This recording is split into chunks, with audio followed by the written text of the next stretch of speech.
আসসালামু আলাইকুম সুপ্রিয় শিক্ষার্থীবৃন্দরা, কেমন আছো তোমরা? আশা করছি অনেক বেশি ভালো আছো। পরীক্ষায় ভালো রেজাল্ট করতে কিছু আমল সমূহ আজকে আমি তোমাদের সাথে শেয়ার করব। পরীক্ষার নামটা শুনলেই তোমাদের মধ্যে ভয়, আতঙ্ক, দুশ্চিন্তা, টেনশন কাজ করে। শুধু তুমি না, তোমার যে গার্জিয়ান রয়েছেন তারাও কিন্তু তোমার পরীক্ষা নিয়ে প্রচণ্ড টেনশনে থাকেন। সো আজকে আমি তোমাকে পরীক্ষায় ভালো রেজাল্ট করার জন্য পড়াশোনার পাশাপাশি পরীক্ষার প্রস্তুতি নেওয়ার পাশাপাশি কিছু আমল শিখিয়ে দিব। এই আমলগুলো কিন্তু তোমরা চাইলে করতে পারো। আর এই আমলসমূহ কুরআন এবং হাদিস এবং ইসলামিক স্কলারদের বক্তব্যের উপর ভিত্তি করে নেওয়া হয়েছে। আর এই ভিডিওটা মূলত মুসলিম ধর্মাবলম্বীদের জন্য, যারা মুসলমান আছো তাদের জন্য, কারণ অন্য ধর্ম সম্পর্কে তো আমার জ্ঞান নাই, যার কারণে আমি ভিডিও করতে পারবো না। আমি ইসলাম ধর্মাবলম্বী, আমি মুসলিম, সো দ্যাটস ওয়াই আমি আমার ধর্মের উপর ভিত্তি করে কিন্তু ভিডিওটি বানিয়েছি। সো প্রথমত দেখো, যে বিষয়টা, যে ব্যক্তি আল্লাহর উপর ভরসা করে তার জন্য আল্লাহই যথেষ্ট। অর্থাৎ প্রথমে তোমাকে আল্লাহর উপর ভরসা করতে হবে। আল্লাহর উপর ভরসা করে তুমি পরীক্ষা দিবা। আল্লাহর উপর ভরসা না থাকলে কিন্তু তুমি পরীক্ষা কীভাবে দিবা? ভরসা করেই তো দিতে হবে। কোনো ব্যক্তি যদি পরীক্ষার ব্যাপারে আল্লাহর উপর ভরসা করে পূর্ণ প্রস্তুতি গ্রহণ করে তাহলে অবশ্যই সে সফল হবে। অর্থাৎ তুমি শুধু আল্লাহর উপর ভরসা করলে হবে না, তুমি যথাযথ পরিশ্রম করবা এবং পূর্ণ প্রস্তুতি নিবা পরীক্ষার জন্য। পরীক্ষার পূর্ণ প্রস্তুতি নেওয়ার পর তুমি আল্লাহর উপর ভরসা করে পরীক্ষাটা দিবা।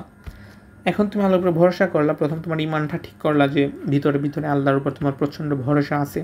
তারপর এখন পরীক্ষার দিন সকাল থেকে একদম কি করবা পরীক্ষার হল পর্যন্ত সেই বিষয় নিয়ে এখন কথা বলবো। পরীক্ষায় যাবার আগে গোসল করে বা অজু করে, যদি সম্ভব হয় গোসল করবা, আর যদি সম্ভব না হয় অজু করবা। অজু করে বাসায় অথবা মসজিদে 2 রাকাত নফল নামাজ পড়ে দোয়া করবে। অজু করে কিংবা গোসল করে তুমি বাসায় সম্ভব হলে মসজিদে 2 রাকাত নফল নামাজ পড়বা। সেটা হচ্ছে পরীক্ষার হলে যাওয়ার আগে সকালে 2 রাকাত নফল নামাজ পড়বা। নামাজ পড়ে নিজের বাসায় আল্লাহর কাছে হাত তুলে দোয়া করবা। আল্লাহ কিন্তু সমস্ত ভাষা বুঝে, বাংলা হোক, ইংরেজি হোক, উর্দু হোক, আরবি হোক, সমস্ত ভাষা কিন্তু আল্লাহ বুঝে। সো আল্লাহর কাছে তুমি মন খুলে তোমার মনের মতো করে আল্লাহর কাছে দোয়া করবা, তোমার যা দরকার তাই। মনে রাখবা, আল্লাহর কাছে মন থেকে কোনো কিছু চাইলে আল্লাহ কিন্তু সে জিনিসটা দেয়। এই বিষয়টা আমিও অনুধাবন করেছি অনেক ক্ষেত্রে, যে মন থেকে আল্লাহর কাছে কোনো কিছু চাইলে সেই বিষয়টা কিন্তু, সেই জিনিসটা কিন্তু আল্লাহ দেয়। তারপর হচ্ছে তোমার সেকেন্ড যে বিষয়টা, মা বাবার দোয়া। তুমি যদি মা বাবার সঙ্গে থাকো তাহলে পরীক্ষা যাওয়ার আগে মা বাবাকে সালাম করে যাবে। আর যদি সঙ্গে না থাকো, অনেকে বাইরে থাকো, তাদেরকে আমি বলবো যে তুমি অন্তত ফোন করে তোমার আম্মু আব্বুকে সালাম দিবা, সালাম দিয়ে তাদের কাছে দোয়া চাইবা। মা বাবার দোয়া ছাড়া কিন্তু কোনো কিছুই হবে না। তুমি যদি মা বাবা যদি তোমার উপর অসন্তুষ্ট থাকেন কিংবা রুষ্ট থাকেন তাহলে কিন্তু তোমার যত দোয়াই করো না কেন তোমার দোয়া কবুল হবে না। মা বাবাকে সবসময় রাজি এবং খুশি করতে হবে, তাহলে আল্লাহ তোমার প্রতি খুশি থাকবেন। সো মা বাবার দোয়া কিন্তু নিতেই হবে তোমাদের। স্মৃতিশক্তির দোয়া, এটা হচ্ছে রাব্বি জিদনি ইলমা, এটা হচ্ছে 11 বার পড়বা। এটা এই যে মা বাবার দোয়া নিলে তুমি পরীক্ষার হলে গেলা, পরীক্ষার হলে কিন্তু অবশ্যই 30 মিনিট আগে প্রবেশ করবা, মানে যথাসম্ভব যত আগে পারা, যত একবার বেশি আগে না, অর্থাৎ টাইম ম্যানেজমেন্টটা করবা। এবং বেশি আগেও না, আবার একদম লেটেও না। প্রথম পরীক্ষার দিন একটু আগে যাওয়ার চেষ্টা করবা। যারা তোমরা এসএসসি কিংবা এইচএসসি পরীক্ষা দাও, প্রথম দিন একটু আগে যাবা, তারপরে তোমরা ব্যালেন্স করে পরীক্ষার হলে যাবা। হলে বসার পর তুমি রাব্বি জিদনি ইলমাটা পড়বা 11 বার। এর অর্থ হচ্ছে, হে আল্লাহ আমার জ্ঞান বাড়িয়ে দাও। আল্লাহর কাছে কিন্তু দোয়া করতে হবে। তারপর হচ্ছে দরুদে ইব্রাহিম পাঠ করা, সম্ভব না হলে ছোট দরুদ সাল্লাল্লাহু আলাইহি সাল্লাম পড়া 3 বার। অর্থাৎ দরুদ ইব্রাহিম হচ্ছে সর্বশ্রেষ্ঠ দরুদ। তুমি যদি পারো এই দরুদটা বসে বসে পড়বা, পরীক্ষার হলে বসে বসে দরুদ ইব্রাহিম পড়বা। আর যদি না পারো তাহলে সাল্লাল্লাহু আলাইহি সাল্লাম 3 বার পড়ে নিবা, তাও হবে। প্রশ্নপত্র ও খাতা হাতে পেয়ে তুমি দরুদ পড়লা, রাব্বি জিদনি ইলমা পড়লা। তারপর যখন তুমি প্রশ্নপত্রটা পাবা, খাতাটা পাবা, তখন তুমি আউযু বিল্লাহি মিনাশ শাইতানির রাজিম ও বিসমিল্লাহির রহমানির রহিম পড়ে খুব খেয়াল করে রোল নাম্বার, রেজিস্ট্রেশন নাম্বার, বিষয় কোড, প্রশ্নপত্রের সেট কোড সহ যাবতীয় তথ্য সুন্দর করে বৃত্ত ভরাট বা পূরণ করবে। এরপর পরীক্ষা শুরু করবা। অর্থাৎ যারা বোর্ড এক্সাম দেও তাদের ক্ষেত্রে কিন্তু বিষয়টা অনেক ক্ষেত্রেই দেখা যায় যে তোমাদের ভুল হয়। রেজিস্ট্রেশন নাম্বার কিংবা রোল নাম্বার এইগুলো ক্ষেত্রে কিন্তু তোমাদের ভুল হয়, যার কারণে তোমাদের রেজাল্ট অনেকের দুর্ভাগ্যক্রমে ফেলও চলে আসে। সো তুমি আউযু বিল্লাহি মিনাশ শাইতানির রাজিম বিসমিল্লাহির রহমানির রহিম পড়ে খুব খেয়াল করে এইগুলা বৃত্ত ভরাট করে তারপর তুমি তোমার পরীক্ষা শুরু করবা। তারপর তুমি যে পরীক্ষা শুরুর আগে এই দোয়াটাও চাইলে পড়তে পারো, পরীক্ষা সহজে দোয়া। আল্লাহর কাছে হিসাব দেওয়ার মহাপরীক্ষার আশ্রয়ের জন্য রাসূল সাল্লাল্লাহু আলাইহি ওয়াসাল্লাম যে দুয়ার সাহায্যে প্রার্থনা করেছেন তা সকল পরীক্ষার্থীদের দুশ্চিন্তা ও কঠিন মুহূর্ত পার করার জন্য পড়ার দরকার। অনেকে দেখা যায় যে পরীক্ষার হলে গিয়েই প্রচণ্ড আপসেট হয়ে যাও, প্রচণ্ড নার্ভাস হয়ে যাও, অনেকে তো ঘাম পড়ে, মানে প্রচণ্ড দেখা যাচ্ছে শীতকালে পরীক্ষা হচ্ছে কিন্তু তুমি ঘেমে যাচ্ছ মানে টেনশনে এবং প্রেশারে, অথচ তোমার প্রস্তুতি কিন্তু খুবই ভালো।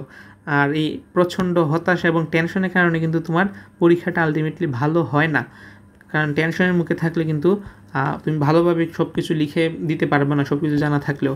সেক্ষেত্রে তোমরা এই দোয়াটা পড়বা, আল্লাহুম্মা হাসিবনি হিসাবা ইয়াসিরা, হে আল্লাহ আমাকে আপনি আমার হিসাব বা পরীক্ষা সহজ করে দিন। সো এই দোয়াগুলো তোমরা পড়বা, যে কয়েকটা দোয়া আমি দেখাই দিলাম এগুলো পড়বা, আউযুবিল্লাহ বিসমিল্লাহ পড়বা, দেন আল্লাহর উপর ভরসা করে পরীক্ষা দিবা। এখন আমরা কথা বলবো পরীক্ষার্থীদের করণীয় কী, মানে তোমার পরীক্ষা চলাকালীন তোমাদের কি করা প্রয়োজন। পরীক্ষার আগে অতিরিক্ত চিন্তা না করা, এই বিষয়টা সবার ক্ষেত্রে বিদ্যমান, যে সবাই প্রচণ্ড টেনশন করে যে কমন পড়বে কি পড়বে না। তুমি তোমার কথা হচ্ছে যে তুমি তোমার 100% A to Z প্রিপারেশন নিবা, তারপর নো টেনশন, যা আসবে দিয়ে আসবা। যেগুলো কমন পড়বে এগুলো আগে আনসার করবা, কমন না পড়লে এগুলো লাস্টে রেখে দিবা, দেন ভেবে চিন্তে এগুলো আনসার করবা। কিন্তু অতিরিক্ত যে চিন্তাটা তোমরা করো, টেনশনটা করো, এইগুলো করে কিন্তু আলটিমেটলি কোনো লাভই হয় না, ক্ষতি ছাড়া। নির্ঘুম রাত কাটানো থেকে বিরত থাকা, অনেকে দেখা যায় যে পরীক্ষা সকাল 10টায় সে সারা রাত পড়ছে, সকাল 5টা পর্যন্ত, ভোর 5টা পর্যন্ত পড়ছে, দেন দেখা যায় তার ঘুমই ভাঙে না পরীক্ষার আগে, সে ঘুমে কী করি এটা মানে আবুল তাবুল কথা বলে, তার ঘুমই হয় না। সো ঘুমটা কিন্তু শুধু পরীক্ষা না, এমনিতেও খুবই গুরুত্বপূর্ণ ঘুমটা। সো তোমরা চেষ্টা করবে 7-8 ঘন্টার মতো ঘুমাতে মিনিমাম হলেও, এর বেশি ঘুমানোর প্রয়োজন নাই, আবার কমও ঘুমাবে না, 7-8 ঘন্টা ঘুমই তোমাদের জন্য যথেষ্ট। অতিরিক্ত ফাস্টফুড এবং চর্বিযুক্ত খাবার পরিহার করা, অনেকে বাইরের খাবার খাও, স্ট্রিট ফুড খাও, খারাপ না, বাট বেশি খাবার না, চর্বিযুক্ত যে খাবার এগুলো পরীক্ষার সময় চেষ্টা করবো পরিহার করার জন্য, কারণ অনেক সময় পেট খারাপ হয়ে যেতে পারে। যেহেতু পরীক্ষাটা কিন্তু হয় 6 মাসে প্রিপারেশন নিলা, তারপর পরীক্ষা হয় 6 দিনে, 1 মাস 1 সপ্তাহে। সো এই 1 সপ্তাহ 6 দিন 10 দিন তুমি কষ্ট করতে হবে তোমাদের। সো নিজেকে যথাসম্ভব সুস্থ রাখার চেষ্টা করবা। পরীক্ষার উদ্দেশ্যে রওনা হওয়ার আগে অ্যাডমিট কার্ড, রেজিস্ট্রেশন কার্ড সহ পরীক্ষার সরঞ্জামসমূহ গুছিয়ে নেওয়া, এগুলো কিন্তু তোমার পরীক্ষা সকালে তুমি উঠে গুছায় নিবা, এগুলা একদম কেয়ারফুলিভাবে। পরীক্ষা কেন্দ্রে নির্ধারিত সময়ের কিছু আগে প্রবেশ করা, যে বিষয়টা আমি আগেই বললাম, তোমরা আগে প্রবেশ করবা, প্রবেশ করে যে দোয়াগুলো শিখিয়ে দিলাম এগুলো পড়বা। অজু করে পরীক্ষা কেন্দ্রে প্রবেশ করা, সম্ভব যদি হয় অজু করবা সকালে, বাসা থেকে বের হওয়ার আগে অজু করে পরীক্ষা কেন্দ্রে প্রবেশ করবে। সো এইগুলো ছিল তোমাদের করণীয় এবং দোয়াসমূহ।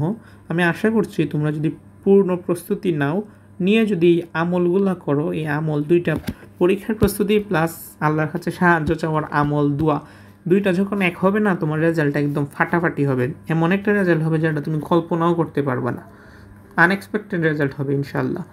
সো আল্লাহর উপর ভরসা রাখো, এক্সট্রা টেনশন করো না, কাজের উপর ফোকাস করো, টেনশনের উপর ফোকাস করো না, কাজের উপর ফোকাস করবা, পড়াশোনার উপর ফোকাস করবা, তারপর আল্লাহর কাছে দোয়া করবা, বেশি বেশি দোয়া করবা, এবং অবশ্যই আল্লাহ তোমাকে তোমার লক্ষ্যে পৌঁছায় দিবে ইনশাআল্লাহ।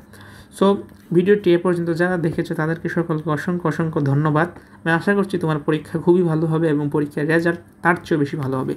আজকের মতো এ পর্যন্তই। যারা আমাদের চ্যানেল নতুন আছো তাদেরকে অবশ্যই বলবো যে চ্যানেলটি সাবস্ক্রাইব করে পাশে থেকে নোটিফিকেশন বেল আইকনে প্রেস করে দাও, আর পরবর্তী ভিডিও যাতে তোমার কাছে সবার আগে চলে যায়। সো আজকের মতো এ পর্যন্তই, দেখা হচ্ছে পরবর্তী ভিডিও। দেশে পর্যন্ত সবাই ভালো থাকো, সুস্থ থাকো, আল্লাহ হাফেজ।